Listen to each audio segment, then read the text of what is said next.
back to your Feel Good Breakfast Show. Look who is here and made it on time, because this morning we're focusing on the pressing issues, and this is surrounding cancer care in South Africa as we recognize World Cancer Day, observed annually today on the 4th of February. Now, this year's theme is United by Unique, and it calls for a more people-centered approach to cancer care. And joining us to discuss this and cancer's role in addressing cancer-related challenges is Ms. Dorothy Duploy, Service Specialist at Cancer. Good morning. Good morning, and thank you for the invitation. Absolutely. Look how gorgeous Anytime. he looks. You're welcome anytime. Telling you. But on this day, we always celebrate under certain themes. Yes. United by Unique is the theme for this year. Can you give us a bit more as to what that means for the campaign? You know, the Union for International Cancer Control Yes. globally decides on the theme every year, and this year they chose United by Unique for 2 years. And the reason for that is globally there's been a misconnect about cancer diagnosis, the disease focus, and forgetting that there is a person, family, village behind that.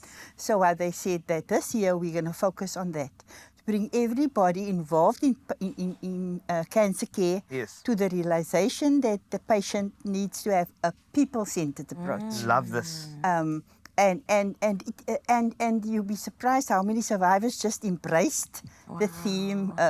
You know, we asked them to do upside down selfies. Oh. And they did upside down selfies. So, you know, you take a picture of yourself and you just Yes. yeah. And then they had to say, cancer, you know, the cancer diagnosis affected my life. I know that the one person said it felt like she was in a whirlpool of misery. Wow. But she said, but. And then they had to have a but.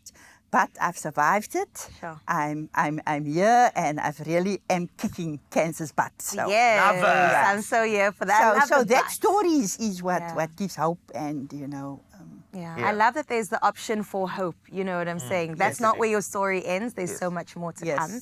But we have to talk about the reality. And with the projected cancer diagnoses by 2030, I mean, that's just in 5 years from now, it sometimes presents a bit of a scary future for us. So when we think about some of the biggest challenges that we face when it comes to early detection and treatment, even accessibility, especially in South Africa, what does that look like? Scary. Yeah. It's scary because we know that the treatment centers are all located in major cities. And the bulk of cancer patients are outside of that parameter. So the accessibility is an issue.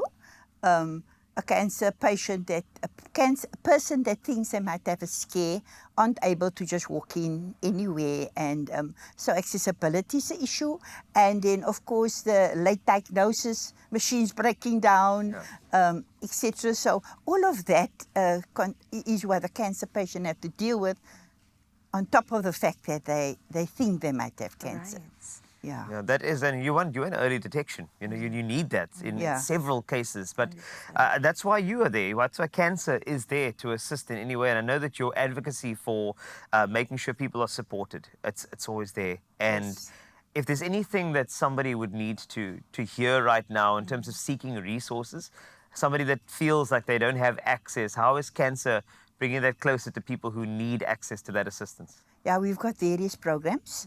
We've got, first of all, our supportive programs for the cancer patient, the cancer survivor. You know, we've got a telecounseling line in 7 languages. Wow. We've got support groups running in various towns, walk-in support groups, WhatsApp support group, Facebook support groups. And that's just not for the cancer patient, is also for the caregivers and for a loved one looking after that.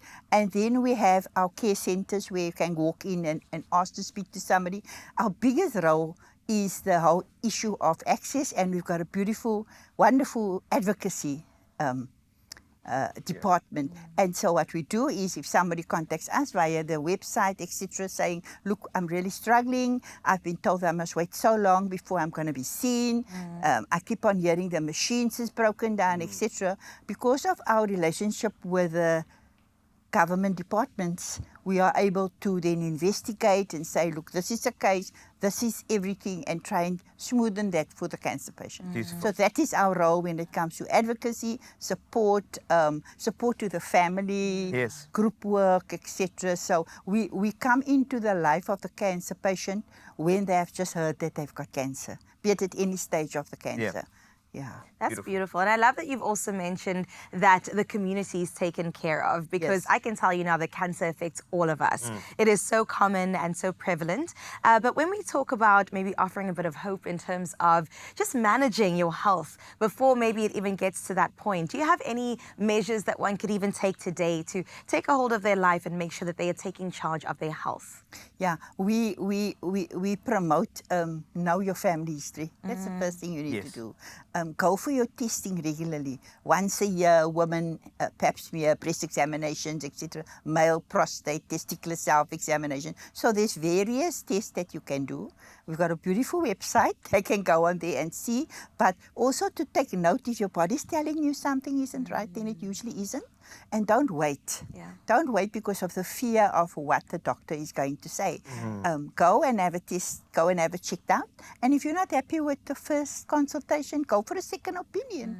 And we would really like patients and families to get their voice. And that is the people-centered approach. You have a voice, you ask the questions, you know, and because early detection does save lives. 100%. I like what you said there about people are fearful of finding out what's happening in them. And they'd rather, they'd pick that whole oblivion. They'd pick the, I'd rather not know in case anything happens, etc. But I think that's why it's very important for us to do that. And you know what? Listen to our bodies, which is great.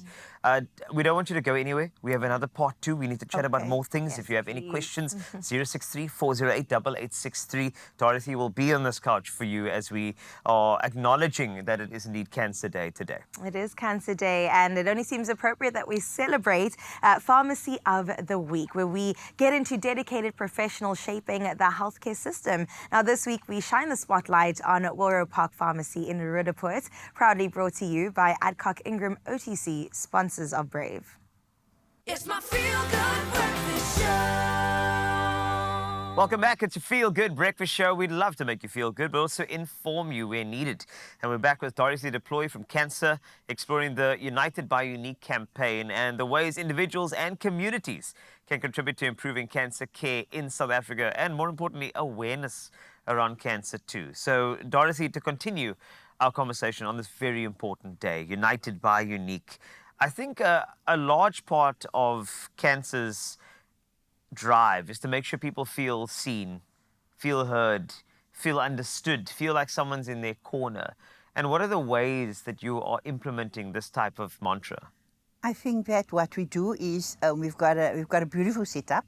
So someone would contact us, be it online, be it email, etc. And immediately the team goes into action. You know, it goes to the webmaster or whoever, or the info line. It gets rerouted to the right person in the right department, making contact, starting the discussion, etc. Advocacy, getting all the information. Okay, that is the issue at that in that province, etc. How do we now contact them, etc. So that we also have a 24-hour turnaround time. So if you contact us, we will respond to you, be it a yay or a yay. We maybe can't help you. You need to be referred to another, another way, somewhere else. We will see what we can do. We will take your hand. We will look at what resources are out there. So it's very much a walking the journey with a person that has contacted us because they need us to walk the journey with them. Absolutely. And I love the fact that there's a 24-hour turnaround time as well. That's very important because I can't imagine what it's like for someone to have a certain news, to feel a certain thing, and then not have somebody respond to them timelessly, which is just one of those things. But let's continue, because I know that you have a lot of care centers. You've got, you're chatting about a certain helpline, which I love, the fact that there's availability for that. So are these the resources that you want people to know about so that they can contact them at the moment they hear there's a diagnosis, or even when they're about to get a test of their markers, when they're about to get a biopsy? Are those resources there for those moments as well? Yes, we've got a toll-free line. And so they phone our toll-free line, and we've got somebody manning the toll-free line, and then they get that call gets routed to the telecounselors, who picks up the call, who makes contact, etc. And our cancer care centers is where you can walk in, Yes. speak to somebody, say you would like to speak to somebody. Maybe you need a wig, prosthesis, etc. And we've got information desk at our major hospitals.